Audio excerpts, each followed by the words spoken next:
Hello everyone, welcome to my channel Psychologist Priya Bhargav.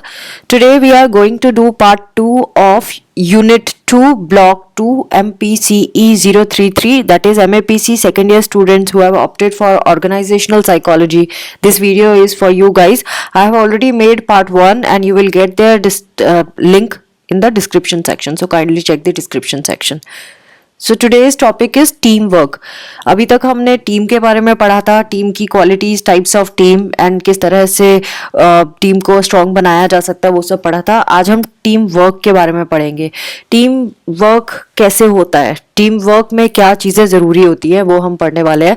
तो team work होता है जब मेंबर्स जो होते हैं वो एक साथ मिलकर काम करते हैं और जितने भी स्किल्स उन सब मेंबर्स में होंगी उनको यूटिलाइज करते हैं गोल तक पहुंचने के लिए. तो हम उसको टीम वर्क कहते हैं. टीम मेंबर्स एक दूसरे को अगर सपोर्ट नहीं करेंगे तो गोल अचीव नहीं हो पाएगा. इसीलिए इसका मेन काम ये भी है टीम का कि टीम वर्क में सपोर्ट बहुत ज़रूरी है मेंबर्स का एक दूसरे के लिए, और कलेक्टिवली ये जब मिलके किसी टास्क को करेंगे तो गोल को अचीव कर पाएंगे. अगेन गोल को अचीव करने के लिए ज़रूरी है कि गोल बहुत क्लियर हो और स्पेसिफिक गोल हो. अब क्लियर एंड स्पेसिफिक मतलब गोल बहुत सारे नहीं होने चाहिए, एक होना चाहिए. एंड देन वो उस तक पहुंचने का क्या जरिया है, कैसे पहुंचना है, वो उसका रास्ता भी क्लियर होना चाहिए. मतलब पूरा प्रॉपर प्लानिंग होनी चाहिए गोल तक पहुंचने की.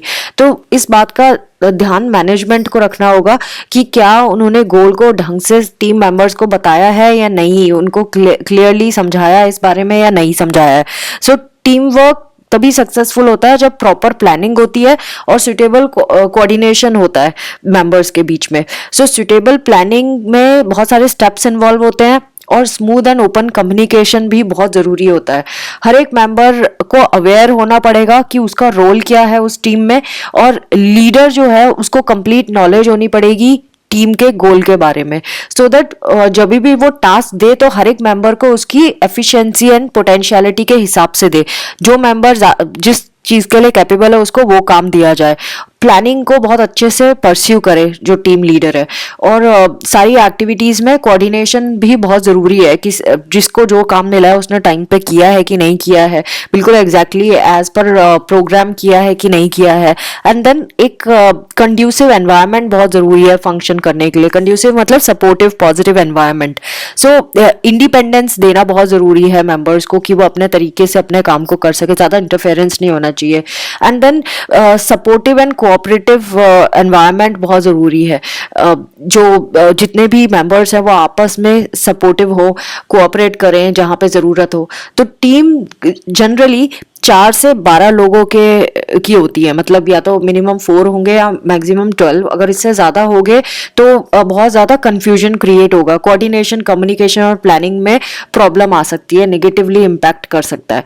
सो जो लीडर का रोल होता है वो होता है कि टीम का गोल सेट करना, प्लानिंग करना, कोऑर्डिनेट करना टीम एक्टिविटीज़ में, और इंश्योर करना कि एक्टिव पार्टिसिपेशन हो हर एक मेंबर का और एक कोहेसिवनेस टीम में दिखाई दे.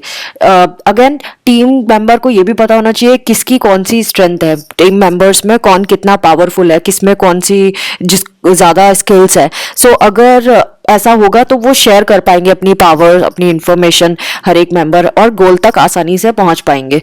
टीम लीडर को हर एक पर्सन को वही काम देना चाहिए जिस चीज़ के लिए वो बना है, मतलब जो चीज़ उसको अच्छे से आती है. राइट टास्क देना बहुत ज़रूरी है राइट पर्सन को.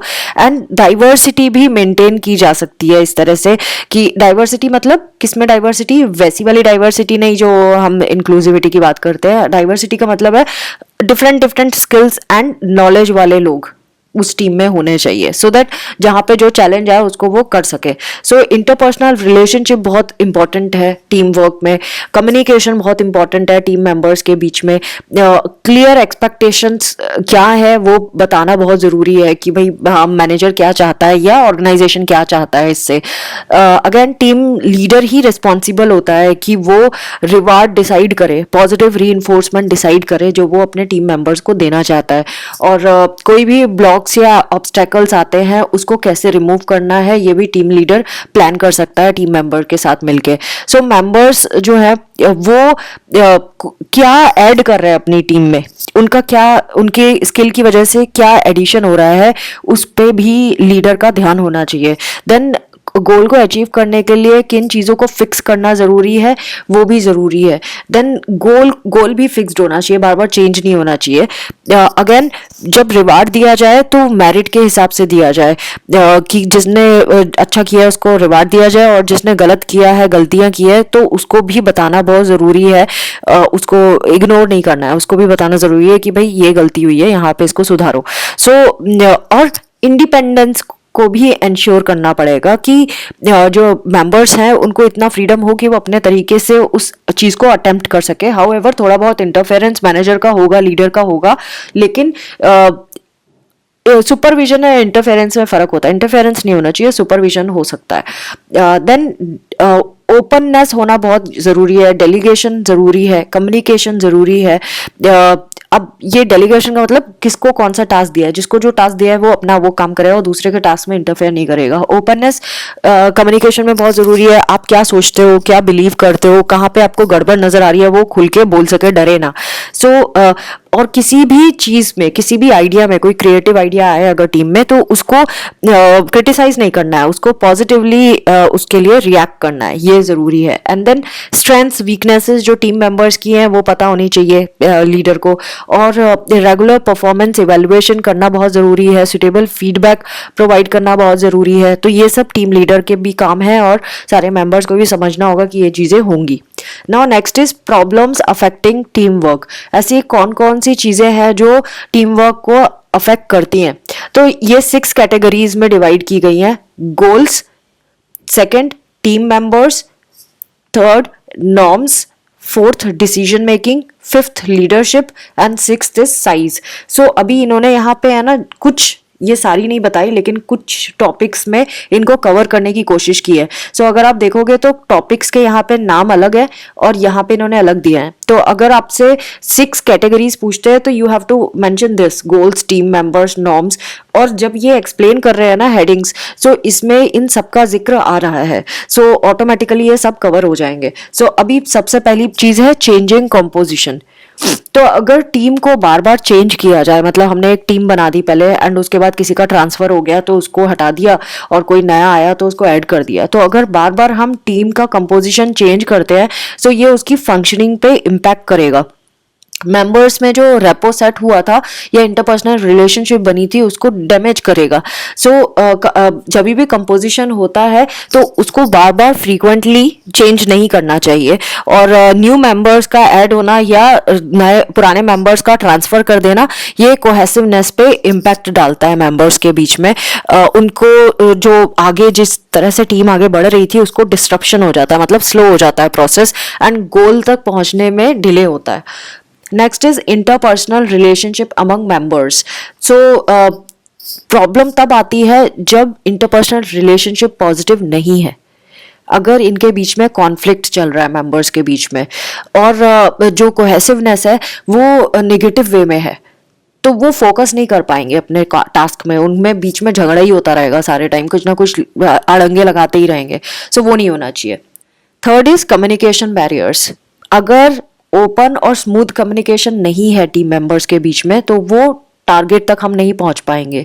कम्युनिकेशन बैरियर को हटाना बहुत ज़रूरी है। कभी कभी कम्युनिकेशन बैरियर लैंग्वेज की वजह से भी आता है, कल्चरल डिफरेंसेस की वजह से भी आता है, तो उस पे भी फोकस करना पड़ेगा कि कहीं ऐसा तो नहीं है कि लैंग्वेज प्रॉब्लम है, या ऐसा तो नहीं है कि कल्चरल बिलीव्स की वजह से या रिलीजियस बिलीव्स की वजह से ऐसा हो रहा है। सो उस पर वर्क करना होगा। Next is social loafing. कुछ मेंबर्स जो टीम के होते हैं वो अपना बेस्ट नहीं देते हैं और उसकी वजह से टीम एक्टिविटी पे भी इम्पैक्ट पड़ता है, उसके मोरल पे भी इम्पैक्ट पड़ता है सेम टाइम पे।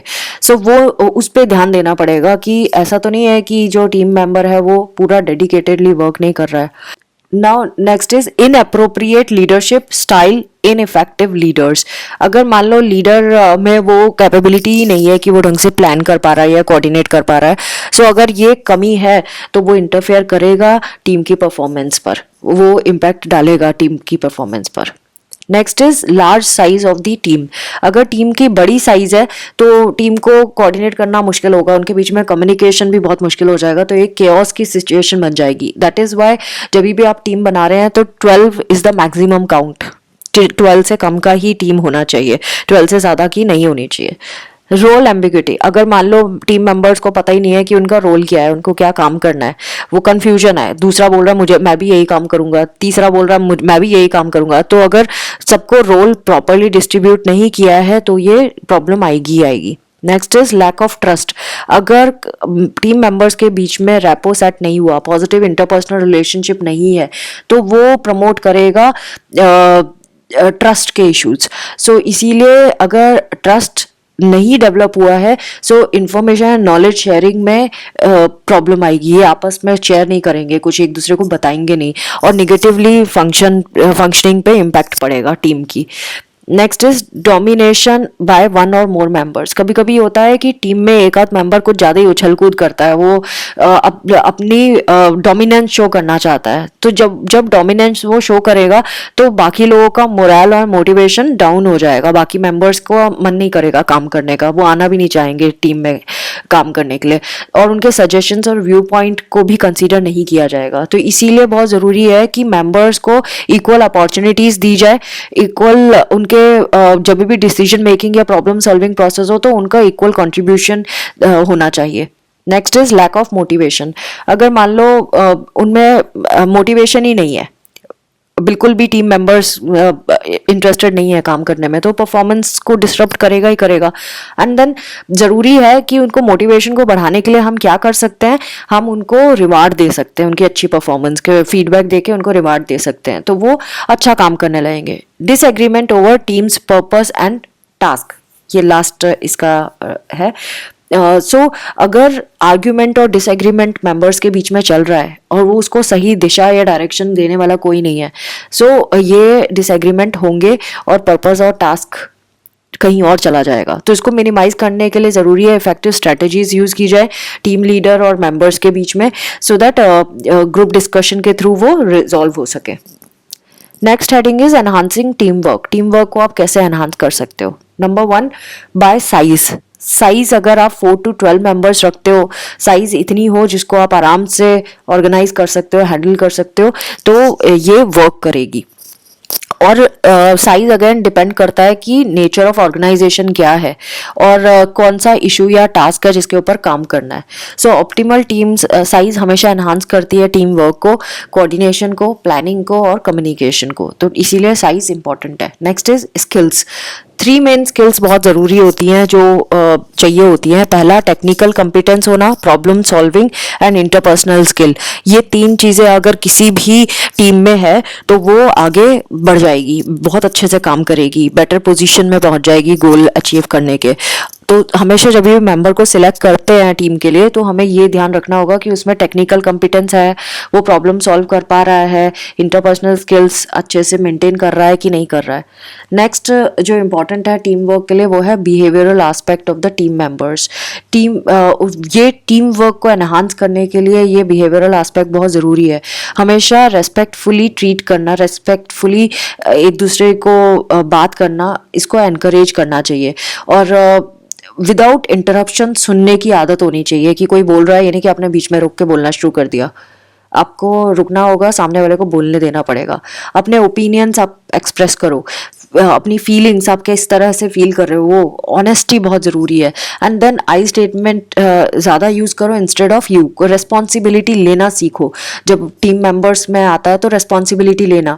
हेल्प चाहिए तो हेल्प के लिए बताना कि भाई तुम्हें हेल्प की ज़रूरत है, हेल्प ऑफर भी करना सीखो, किसी को ज़रूरत है तो ऑफर भी करो। और कमिटमेंट्स करो, सीरियस कमिटमेंट्स करो कि हाँ ठीक है मैं इतने बजे तक करके दे दूंगी अपना काम। तो टीम में ये बहुत ज़रूरी है। एंड सपोर्ट करना एक दूसरे को, फोकस करना प्रॉब्लम्स एंड सॉल्यूशंस पे, और एक दूसरे को ब्लेम एंड एक्यूजेशन से थोड़ा सा बचना पड़ेगा। कंपनी जब भी टीम में वर्क कर रहे हैं तो किसी को ब्लेम नहीं करना, उंगली नहीं उठाना किसी के ऊपर। Then open communication is very important. अगर ओपन कम्युनिकेशन है तो वो रिड्यूस करता है डिसइंटीग्रेशन ऑफ इंफॉर्मेशन और टीम फंक्शनिंग को एनहांस करता है। Next is goals. अगर गोल हमारे स्पेसिफिक और क्लियर गोल है, क्लियर कम्युनिकेट किया गया है क्लियरली कि ये गोल है, तो परफॉर्मेंस स्टैंडर्ड्स को सेट किया जा सकता है पोटेंशियलिटी के हिसाब से कि किस मेंबर को कौन सा काम देना है। बार बार गोल चेंज होंगे तो बार बार ड्यूटीज चेंज होंगी, रेस्पॉन्सिबिलिटीज चेंज होंगी, एक केओस का सिचुएशन बन जाएगा। दैट इज वाई गोल को सेट करना इंपॉर्टेंट है। Then shared leadership. Leadership dominance वाली नहीं होना चाहिए, ऑटोक्रेटिक नहीं होना चाहिए। लीडरशिप ऐसी होनी चाहिए जहाँ पे हर एक मेंबर को अपॉर्चुनिटी मिले खुल के बात करने की। तो इक्वल अपॉर्चुनिटी वाला सिस्टम होना चाहिए, हर एक मेंबर को अपॉर्चुनिटी दी जाए कि वो लीड कर सके। उससे उनका मॉरल भी हाई रहेगा और इंडिविजुअल ग्रोथ की भी पॉसिबिलिटी बढ़ जाती है। Now decision solution based on consensus. जब भी कोई डिसीजन लेना है, प्रॉब्लम को सॉल्व करना है, तो कलेक्टिवली होना चाहिए ये चीज़। टीम को एक साथ इकट्ठा होके मिलके कोई डिसीजन लेना चाहिए या प्रॉब्लम सॉल्व करनी चाहिए। तो मेंबर्स जब अलग अलग स्किल्स के साथ आते हैं और डिफरेंट डिफरेंट सोल्यूशन सजेस्ट करते हैं, तो अल्टीमेट डिसीजन और सोल्यूशन वो होगा जो कॉन्सेंसस के बेसिस में होगा। मतलब कितने लोगों ने ज़्यादा कॉन्सेंट दिया है किसी सोल्यूशन को, और ये इसमें कोहेसिवनेस की फीलिंग आएगी। और क्रूशियल रोल भी होता है जो लीडर प्ले कर सकता है इसमें। नाउ सपोर्टिव एनवायरनमेंट बहुत ज़रूरी है सो दैट ऑप्टिमल लेवल पे वर्क कर सकें। अगर ज़्यादा डोमिनेटिंग या ऑटोक्रेटिक टाइप का एनवायरनमेंट होगा जो हमेशा तुम्हें डंडा ही मारता रहेगा, काम तुम बीमार हो तो भी तुम्हें काम करना होगा, तो वो सही नहीं है। सो इसीलिए सपोर्टिव एनवायरनमेंट बहुत ज़रूरी है। स्ट्रेस मैनेजमेंट, स्ट्रेस को आइडेंटिफाई करना और उसको मैनेज करना बहुत ज़रूरी है। अदरवाइज स्ट्रेस जो होता है वो इफेक्टिव फंक्शनिंग में इंटरफेरेंस करता है। तो देर आर सर्टेन टेक्निक्स जिससे हम स्ट्रेस को ठीक कर सकते हैं, जैसे योगा हो गया, मेडिटेशन हो गया, रैशनल इमोटिव बिहेवियरल थेरेपी हो गई, रिलैक्सेशन टेक्निक हो गई, और बाकी बहुत सारी टेक्निक्स हैं जो हम यूज़ कर सकते हैं जिससे स्ट्रेस कम किया जा सकता है। ये एम्प्लॉयज़ को भी हेल्प करता है। अगेन जो एम्प्लॉय काउंसिलर, EAP काउंसिलिंग जो होती है, एम्प्लॉय असिस्टेंस प्रोग्राम, उसमें एम्प्लॉय काउंसिलर्स भी होते हैं जिनको अपॉइंट किया जाता है, ऑर्गेनाइजेशंस और अपॉइंट करते हैं, और वो हेल्प करते हैं कोप करने में एम्प्लॉयज़ को कि अपने पर्सनल या वर्क रिलेटेड प्रॉब्लम्स है तो उससे वो कोप कर सकें। Next is training. Suitable training अगर हम दे दें, जो भी स्किल्स और नॉलेज की ज़रूरत है हमें किसी पर्टिकुलर प्रोजेक्ट को करने की, तो वो रेगुलरली प्रोवाइड करना ज़रूरी है। इस ट्रेनिंग से क्या होगा, टेक्निकल और इंटरपर्सनल स्किल्स उनकी बढ़ जाएंगी। टेक्नोलॉजी का एडवांसमेंट हुई तो उसकी स्किल्स बढ़ जाएंगी। सो बहुत सारे जो मेथड्स हैं ट्रेनिंग के वो अवेलेबल हैं जिससे हम एम्प्लॉयज़ को ट्रेन कर सकते हैं और वो इसका बेनिफिट उठा सकते हैं। Now last topic of today's video is team intervention strategies.